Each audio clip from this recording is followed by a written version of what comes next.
क्या आप भी एक नया ट्रैक्टर लेने के बारे में सोच रहे हैं? अगर हाँ तो रुकिए, कुछ बातों का जानना बहुत ज़रूरी है एक नया ट्रैक्टर ख़रीदने के पहले। और आज की वीडियो में हम वही सब के बारे में चर्चा करने वाले हैं। नमस्कार दोस्तों, मेरा नाम है विनोद और आज हम स्पेशली ये वीडियो बना रहे हैं उन किसान भाइयों के लिए जो अपने खेती को करने के लिए एक नया ट्रैक्टर ढूंढ रहे हैं। तो कुछ विशेष बातें हैं जो ध्यान रखनी पड़ती हैं एक ट्रैक्टर को ख़रीदने से पहले, उनके बारे में अपन डिटेल में चर्चा करेंगे।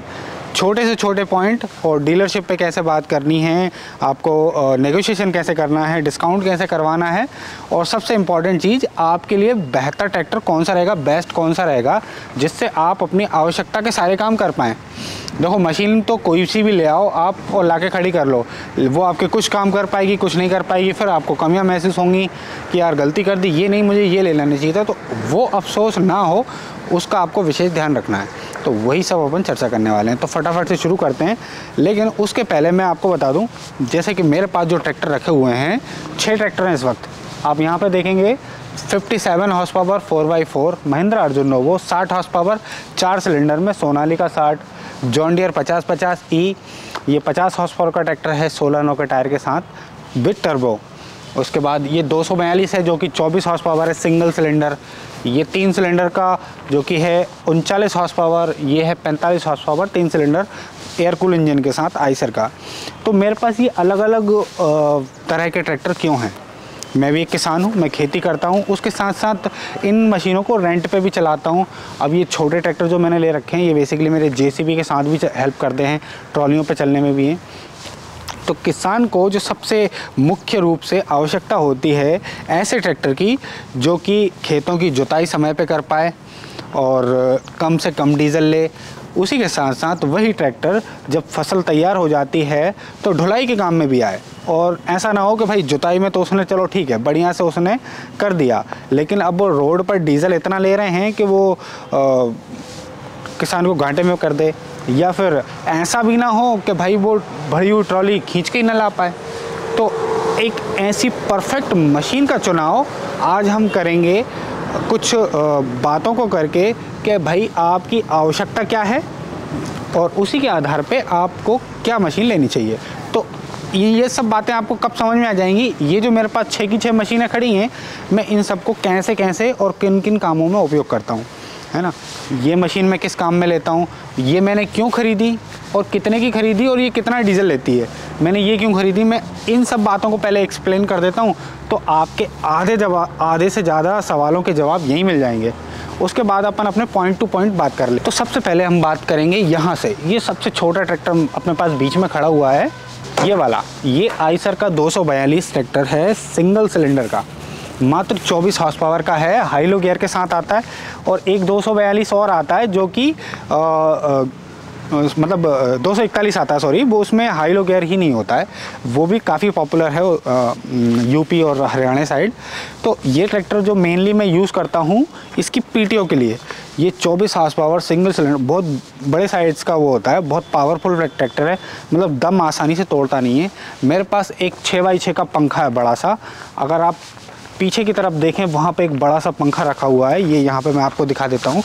आपने कई सारी वीडियोस में मैंने दिखाया है, जो हम पानी फेरते हैं, ये एक बड़ा सा पंखा है, इसमें से 4-4 इंची की 2 लाइन गई हुई हैं। ये देखिए 6x6 खींचता है, 6 फेंकता है, और 4-4 इंची की 2 लाइनें चलती हैं।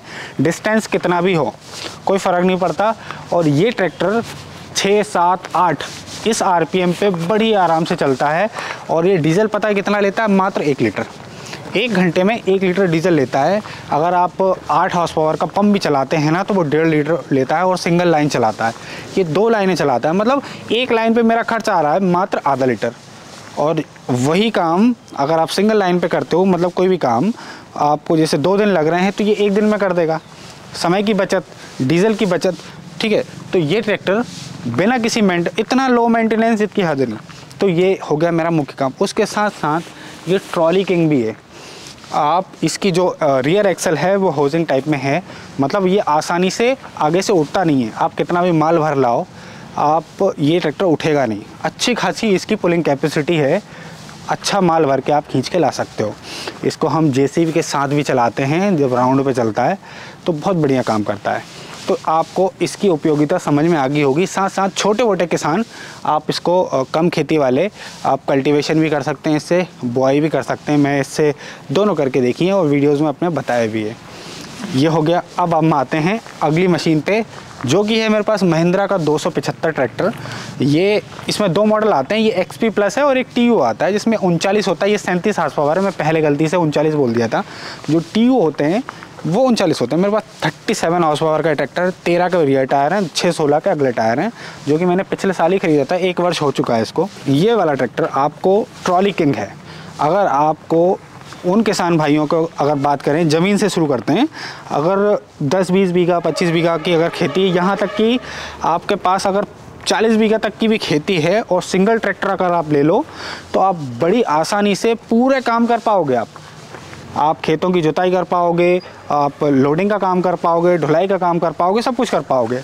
बात आ जाती है कि ये ट्रैक्टर रोटावेटर नहीं चला पाएगा मध्य प्रदेश में, तो खासकर यहाँ पे होती है काली मिट्टी जो कि बहुत ज़्यादा हार्ड होती है। आप अगर जहाँ फुसफुसी मिट्टी होती है पंजाब साइड के कुछ क्षेत्र और हरियाणा के यूपी के, वहाँ पे उनको अगर छोड़ दो तो नहीं चला पाएगा। अगर आपको रोटावेटर चलाना तो इसमें ऊंचे मॉडल पे जाना पड़ेगा। हम उस पर भी आ रहे हैं धीरे धीरे। तो ये ट्रैक्टर भी डीजल सेवर है, आप इससे भी PTO पे काम ले सकते हो। 2 PTO आती है इसमें, डुअल PTO, हाई और लो में अलग अलग आपको 540 और 540 ही अलग अलग मिलती हैं। और ये ट्रैक्टर आप 20 लीटर डीजल डालो, दिन भर चलाओ, ट्रॉली पे दिन भर चलाओ, आपको बहुत अच्छा माइलेज देगा। और खेती में भी ये और सभी मार्केट में जितने हैं सबसे कम डीजल लेता है। ठीक है, अब आते हैं हम अगले पॉइंट पे। तो अभी तक बेसिकली अगर मतलब किसान जो ट्रैक्टर लेते हैं वो 3 कैटेगरी में मैं उसको डिवाइड करूँगा, जो लास्ट में हम अब उसको डिटेल में बात करेंगे। पहली कैटेगरी हो गई है आपकी कहाँ 24 हार्स पावर से लेकर 35 हार्स पावर। ठीक है, 35 नहीं, इसको 40 तक रखते हैं, 40 हार्स पावर। और दूसरी कैटेगरी हो गई 45 से लेकर 60 हार्स पावर। और तीसरी हो गई 60 से लेकर आपकी 90 हार्स पावर। तो अभी ये जो है हमारी फर्स्ट कैटेगरी में है। ठीक है, फर्स्ट कैटेगरी में आपको स्वराज से लेकर महिंद्रा और बहुत सारे ट्रैक्टर आपको मिल जाएंगे 35 to 40। उसके बाद आप आ जाइए, ये है आइसर का 485 ट्रैक्टर, 3 सिलेंडर में 45 हार्स पावर।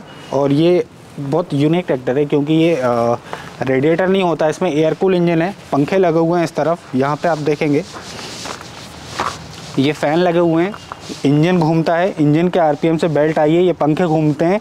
और इसका जो कंबशन चैम्बर होता है जहाँ पे डीजल जलता है, वहाँ से फिन्स गए हुए हैं, मतलब होल गए हुए हैं, एल्यूमिनियम की एक शीट है, उसमें से वो ठंडा कर देता है। ये थ्रेसिंग किंग है बेसिकली। ये मेरे लेने का मकसद यही था। ये एक तो डीजल बहुत कम लेता है, इनलाइन पंप में आता है, और थ्रेसिंग करवा लो, आप कोई भी काम करवा लो, रोटावेटर चलवा लो, ये 4 लीटर 4.5 लीटर से ज़्यादा कभी डीजल खाता नहीं है। तो यही कारण था, ये आप एक ऐसा ट्रैक्टर चाहिए था 45 हार्स पावर की कैटेगरी में जो कि आसानी से सारे काम कर पाए, मल्टीपर्पस। ऐसा ट्रैक्टर जो आप ढुलाई करवा लो कम डीजल में, घेराई करवा लो, रोटावेटर करवा लो, चाहे कुछ भी करवा लो, हर काम में आपको आगे मिलेगा। बस 45 हार्स पावर है तो वो अपनी क्षमता के अनुसार ही काम करेगा। ये पॉइंट क्लियर हो गया है ना। और ये जो है PTO पावर मैंने बताया थ्रेसिंग किंग है, बहुत शानदार है इसकी। अब आते हैं हम बड़े ट्रैक्टरों की तरफ। ये ट्रैक्टर सन 2014 में मैंने ख़रीदा था, जॉन डियर। ये 50-50 ही है। उस वक्त जॉन डियर ने क्या किया था, अपना 5310 सीरीज़ को बंद कर दिया। उन्होंने 50-50E, 50-55E और 50-50D तो खैर पहले से ही आता था, तो उसको E कर दिया। इसमें भी इनलाइन पंप आता है और टर्बो के साथ है, लगभग 55 जैसा। ये पूरा 5310 ही है। तो इसको ख़रीदने के बाद मैंने लगवाया इसमें डोज़र, जो मेरे पास अभी है, मैं फिर से इसको लगवा दूंगा, अभी निकलवा रखा है। तो ये ट्रैक्टर प्लाउ किंग है और साथ साथ इसकी जो लिफ्टिंग कैपेसिटी वो भी बहुत अच्छी है, सेंसिंग भी बहुत अच्छी है, बोनी भी बहुत अच्छी करता है, गिराई बहुत अच्छी है। बट चूँकि जॉन डियर के ट्रैक्टर थोड़ा सा डीजल खाने के लिए बहुत ज़्यादा फेमस हैं, तो उन किसानों को ये अवॉइड करना चाहिए जिनके पास कम खेती है और जिनकी रोड पर रनिंग ज़्यादा होती है। तो वहाँ पे आपको थोड़ा सा ये निराश कर देगा। ये ट्रैक्टर आपको भारी काम कर रहे हैं, वहाँ ये खेत के अंदर बहुत बढ़िया परफॉर्म करके देगा। प्लाऊ कर लो आप इससे, प्लाऊ में बहुत अच्छा काम करता है। डोज़र चला लो, अच्छा काम करेगा। और भी बड़े बड़े काम जो हैं उनमें आप काम लोगे, मस्त काम करेगा। इसके बाद अपन फटाक से आते हैं इसके ऊपर। ये 4 सिलेंडर का ट्रैक्टर, ये 3700 या 3800 सीसी का है। मतलब इसमें सीसी की भी एक वो रहती है। मैंने अभी सीसी के बारे में किसी में बात नहीं करी, ये बहुत बड़ा विषय है, किसी और विषय पर बात करेंगे। अभी तक मेरे पास जितने भी ट्रैक्टर हैं सबसे ज़्यादा सीसी पावर इसी में है। जितनी ज़्यादा सीसी होगा क्यूबिक कैपेसिटी, उतना ज़्यादा ट्रैक्टर क्या है मेंटेनेंस मांगते हैं, फिर उतना ज़्यादा वो पावर जनरेट करते हैं। तो ये 60 हार्स पावर का है, सबसे ज़्यादा सीसी लगभग 3800-3900 सीसी के आसपास होगा ये। इसको लेने का मेरा मुख्य कारण था कि जैसा कि मैंने बताया कि मैं खेती के साथ साथ रेंटल वर्क भी करता हूँ, तो उसमें भूसा बनाने का जो मुख्य काम हम करते थे, इसकी पीटीओ पावर बहुत ज़्यादा है क्योंकि सीसी बहुत ज़्यादा है। तो ये ट्रैक्टर हमको कम डीजल खर्च में बहुत ज़्यादा पीटीओ पावर निकाल के देता है। आप भूसा मशीन चला लो 4 से 5 लीटर में बहुत ज़्यादा पावर निकाल के देगा। आप रोटावेटर चला दो, कम से कम आरपीएम में ये ज़्यादा से ज़्यादा काम करके देगा। उसके साथ साथ ये ट्रैक्टर की लंबाई बहुत ज़्यादा है, तो लोडिंग कैपेसिटी इसकी मतलब ढुलाई करने की क्षमता बहुत ज़्यादा है। हमारे पास एक बड़ा सा ट्राला है जिसमें 150 कुंटल 150 क्विंटल जो है गेहूँ बनता है, और बहुत आसानी से आराम से दूसरे के हाई गियर में ये आराम से खींच के ले जाता है। ये आपको काम समझ में आ गया। अब इन ट्रैक्टरों को हम बहुत कम यूज़ करते हैं। अगर अब मैं कहूँ कि छोटी ट्रालियाँ भी हैं मेरे पास, इस ट्रैक्टर में मैं छोटी ट्राली लगा के और ढुलाई के लिए भेज दूँ तो मुझे कहीं से भी ये मतलब फ़ायदे का सौदा नहीं होगा, क्योंकि ये डीजल ये जो मैंने 3 ट्रैक्टर दिखाए उनकी तुलना में ये बहुत ज़्यादा लेता है, बहुत ज़्यादा। अगर मैं वहीं एक बड़ा ट्रॉला जो मैंने बताया वो लगा के भेजूँगा तो फिर ये मुझे बराबर पड़ेगा, नुकसान नहीं देगा। वहीं अब आ जाते हैं अपन इसकी तरफ। 4 सिलेंडर 57 हॉर्स पावर 4x4, चूँकि 4x4 है तो थोड़ी सी डीजल खाने की क्षमता इसकी ज़्यादा ही होगी। अब ये ट्रैक्टर मैंने क्यों लिया, मैं जहाँ रहता हूँ मध्य प्रदेश में, मध्य प्रदेश के विदिशा शहर के पास में, यहाँ पे थोड़ा सा जो मिट्टी है हमारे पास वो काली मिट्टी है, चिकटा मिट्टी है, जो ज़्यादा मतलब पानी लगते से ही ज़्यादा कीचड़ मतलब पकड़ लेती है मशीनों को। ऐसा नहीं है कि पानी में गया और निकल जाएगा, ये फंसा देती है। तो यहाँ पे पडलिंग करने के लिए हमें धान की जो पडलिंग करते हैं उसमें ट्रैक्टर बहुत फंसते हैं, तो उसके निवारण के लिए हमने ये चीज़ ली। बिना कैच व्हील लगाए बहुत आसानी से ये पडलिंग कर देता है, पीटीओ पे भी बहुत बढ़िया काम करता है, आसानी से हर जगह से निकल जाएगा। तो ये ट्रैक्टर हमको 4x4 के अंदर सेम जो काम ये करता है वही काम ये भी कर देता है, बट ये 4x4 है, ये कुछ अलग अचीवमेंट इसके यहाँ 4x4 से हमें मिल जाते हैं। बड़ी मशीन की हमको एक आवश्यकता थी। ये ट्रैक्टर आपको पिलाऊ में जॉन डियर और इन दोनों से ज़्यादा काम करके देगा, क्योंकि 4x4 है, आगे आप बेट डालो और कठोर से कठोर ज़मीन को भी ये फाड़ते हुए निकल जाएगा। तो मैंने बहुत ही कम शब्दों में, ज़्यादा वीडियो की लंबाई ना बढ़े इसलिए आपको इन सब चीज़ों के बारे में फटाफट बता दिया, ठीक है। तो इनसे आपको लगभग आइडिया लग गया होगा कि ये मशीनें मैंने इतनी सारी अलग अलग कामों के लिए यूज़ कर रखी हैं। ऐसा नहीं है कि मैं एक ही मशीन से सारे काम करता हूँ। अब आते हैं अपने मुख्य मुद्दे की तरफ, जो है एक ट्रैक्टर ख़रीदना चाहता है किसान, तो अब वो डीलरशिप पे क्या बात करेगा। सबसे मेन चीज़ कि उसको अपनी ज़रूरत को समझना चाहिए। आपके पास ज़मीन कितनी है पहले तो वो मापो। जैसे आपके पास मान लें कि 25 बीघा ज़मीन है और बहुत ही कम वो हो गया, और आप वहाँ पे जैसे हमारा क्षेत्र है धान भी लगाते हो, तो आपको ट्रैक्टर से घेराई भी करना है, रोटावेटर भी चलाना है, आपको ढुलाई भी करनी है और छोटे मोटे काम और भी करने हैं। तो उस जगह पे आपको चूज़ करना चाहिए 45 हॉर्स पावर तक के ट्रैक्टर, 45 से 50, जो कि बहुत ही बढ़िया सिलेक्शन होगा। आप उससे रोटावेटर भी चला पाएंगे, कल्टीवेटर भी चला पाएंगे, आप उससे बिजाई भी कर पाएंगे और ढुलाई भी कर पाएंगे, कम डीजल में बढ़िया कर देंगे। और उन लोगों के लिए जो कि 25 से 30 बीघा के या 40 बीघा के भी किसान हैं और उनके पास वो धान की खेती नहीं करते हैं, सोयाबीन की खेती करते हैं, उड़द की खेती करते हैं इस ख़रीफ के समय पे, और रबी के समय पे गेहूँ चना ये सब करते हैं, तो उनको 40 हॉर्स पावर तक ही जाना चाहिए, बड़े ट्रैक्टरों की तरफ नहीं जाना चाहिए। वो क्या होता है कि कम डीजल में बहुत ही आसानी से काम कर पाएंगे। जैसे कि हम बात करें, अगर ये ट्रैक्टर है, आप 40 बीघा किसान ये ले लो, आपको सारे काम वही करके देगा जो बड़े ट्रैक्टर करते हैं, बट जहाँ पे धान की बात आ जाती है वहाँ पे थोड़ी सी पावर बढ़ जाती है, कंजम्पशन बढ़ जाता है, आपको थोड़ी बड़ी मशीनों की आवश्यकता होती है, इसलिए मैं उसकी सलाह नहीं दूंगा। और अगर अपन बात करें 4 व्हील ट्रैक्टरों की, आज की जनरेशन में क्या होता है, मिट्टी अपने स्वरूप बदल रही है, मौसम अपना बदल रहा है, तो 4 व्हील मशीनें जो हैं, सड़कों की हालत बहुत अच्छी नहीं है, तो 4 व्हील मशीनें खेतों के अंदर आसानी से चली जाती हैं, वापस आ जाती हैं। उन सब चीज़ों को देख के वो आप अपनी उपयोगिता के अनुसार पे सेम हॉर्स पावर पे आप 4 व्हील और 2 व्हील का चुनाव कर सकते हैं। वहाँ पे बस 1 से 1.5 लाख रुपए ज़्यादा देना होता है, इसलिए मैं उसकी सलाह नहीं दे रहा हूँ। अगर आपका काम 2 व्हील ड्राइव से हो रहा है तो आप 2 व्हील ड्राइव ही लें, 4 व्हील की आवश्यकता नहीं है। ये पॉइंट हो गया। दूसरी चीज़, आपने माना कि ट्रैक्टर चुन लिया कि मुझे ये ट्रैक्टर चाहिए। अब आती है बारी कि भाई आपको डीलरशिप पे कैसे आपने एक डिसाइड कर लिया, मुझे आइसर का 485 पसंद आ गया है। आपको लेकिन जाना सभी डीलर्स के पास है। आपको मैसी पे भी जाना है, आपको महिंद्रा पे भी जाना है और जॉन डियर पे भी जाना है, रेट सबके लेना है। आप डीलर को किसी भी तरह से ये एहसास ना होने दें कि भाई मुझे यही ट्रैक्टर चाहिए। आप उसको ये बता दो कि मुझे ट्रैक्टर तो चाहिए, ये कंफर्म है, बट ये मत बताओ, किसी भी हाल में ये जाहिर मत होने दो कि मुझे यही चाहिए। आप उसके दिमाग में ये होना चाहिए कि भाई ये कस्टमर जो है लेगा तो, बट अगर इसको अच्छे रेट नहीं मिले तो ये स्विच हो सकता है। आप उसको बताओ कि हमको यहाँ से ये रेट मिला है, वहाँ से मिला है, उसको समय दो। आप बहुत जल्दीबाजी में कोई डिसीज़न मत लो। आपको समय समय पे उनको कांटेक्ट में भी रहो और क्वेरीज लेते रहो। इस तरह से ये डील बहुत आसानी से क्रैक हो जाती है और अच्छे डिस्काउंट भी हमको मिल जाते हैं। अब इसके बाद बात करते हैं, हमको डिस्काउंट हो गया, सब कुछ हो गया। इंश्योरेंस बहुत मुख्य मुद्दा होता है। इंश्योरेंस पे भी अच्छा खासा डिस्काउंट होता है, तो वो भी आपको ध्यान रखना है। अब हमने मशीन का चुनाव कर लिया, हमने डीलर का भी चुनाव कर लिया और मशीन फाइनल भी कर दी।